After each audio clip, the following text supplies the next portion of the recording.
About 2 years ago, I was driving home from a family reunion late at night. The drive was about 2 hours, and I didn't stay overnight because I had to be back for work the following day. Most of the drive was on roads lined with dense bushes and trees on either side, the kind you often see in creepy movies. After about 45 minutes of driving, I started to feel incredibly tired. You know how sometimes fatigue just hits you out of nowhere? That's exactly what happened to me. I knew I couldn't continue driving safely, but I couldn't find a suitable place to park and sleep. Realizing that I wasn't going to find a safe spot and my tiredness wasn't going away, I made a questionable decision. I pulled over to the side of the road onto the grass, hiding my car behind some bushes to stay out of sight from passing cars, which were infrequent but not non-existent.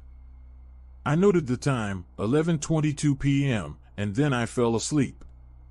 Sometime later, I was awakened by a scratching sound. I glanced at the clock. It was 11:50 p.m. The sound stopped after a few seconds, and because I was still extremely tired, I didn't bother looking around and went back to sleep. I was later awakened by the same sound, and this time it was 12:40 a.m. This really freaked me out because the sound didn't stop. At first, I thought it might just be an animal inspecting the car, but then I wondered why it would come back almost an hour later.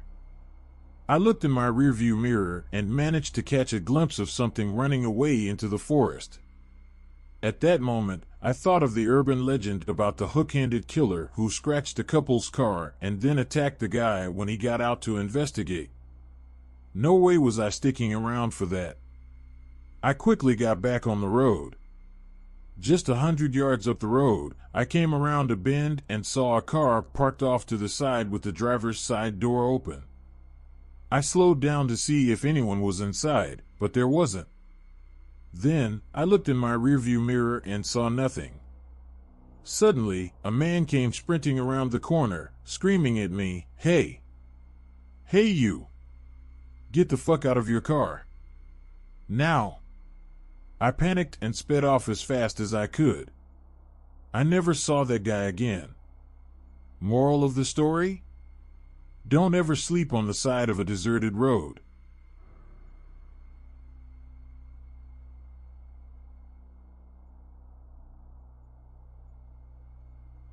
I lived in a bizarre little house as a child. It was incredibly tall and thin, like a detached townhouse, with 3 floors, a basement, and an attic.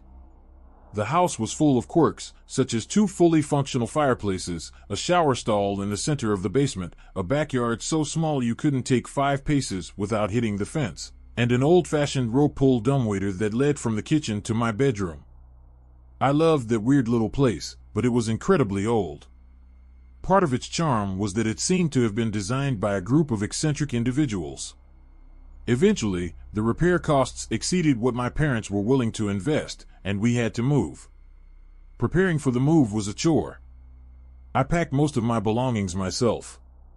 I took to throwing things down the dumbwaiter and stuffing all my clothes so thickly into my closet that they formed a single, solid brick of fabric. While clearing out that closet, I discovered something I hadn't noticed before, an attic entrance in the ceiling. Being an adventurous kid, I opened it up, stood on the clothes brick, and embarked on my first and last exploration of the topmost part of our quirky little house.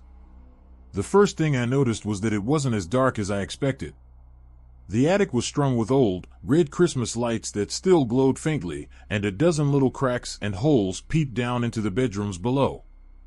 The second thing I noticed was that the attic was set up for habitation. The insulation was covered with plastic, there was an old gurney piled with sleeping bags and sheets, and a rusted mint green refrigerator that still worked when I tested it.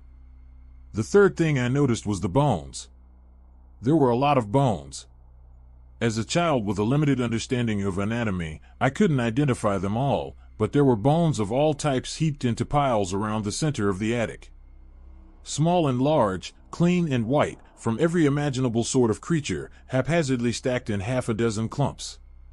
2 of the piles were blackened, as if someone had tried to burn them, and the walls nearest those blackened piles were scrawled with dark, bone-char messages. Mostly they were just smears, but the word sorry appeared more than once. That room had been sitting over my head for 8 years while I slept.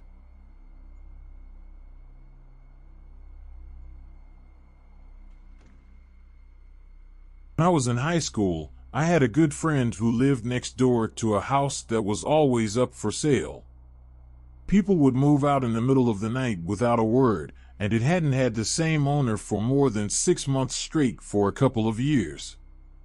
One night, we were really bored, and he suggested we go explore the house next door since it had sat empty for a while. We went around back and found a dog door that he could crawl through. He unlocked the door and let me in. The house itself was unremarkable. It looked like it was built in the 1950s and was a craftsman-style house in an older, nicer part of town. My friend's house was similarly built. The kitchen had a really nice built-in breakfast table set against a picture window. The house's electricity was off, but you could see the street light through the window. My friend and I sat down on the floor, across from this table, and were just hanging out, talking. Why? Who knows? Suddenly, my friend screamed, and in that instant, my vision went black. It wasn't just that I couldn't see, my body was engulfed in this sickly coldness from head to toe. I started screaming, and I felt my friend's hand grabbing mine and pulling me forcefully in some direction. My vision slowly came back, and I started to warm up when I realized we were outside under the street light. It was December, and it should have been much warmer inside that house. Finally, I looked at my friend, and he looked scared. I was really confused and kind of panicked myself. I finally asked him what happened. He said that as I was talking, a black figure, with the vague shape of a girl, crawled out from under the table and sat on top of me. Apparently, I started groping around with my eyes wide open, like I couldn't see, and he was so freaked out he pulled me out of the house.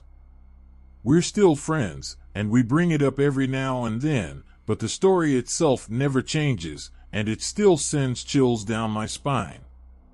To this day, I've never felt such blackness or coldness in my life. It was palpable, almost sticky. For a couple of days afterward, I couldn't shake this unsettling feeling, and I could never walk past that house again. Ugh. I'm scared to get out of bed now.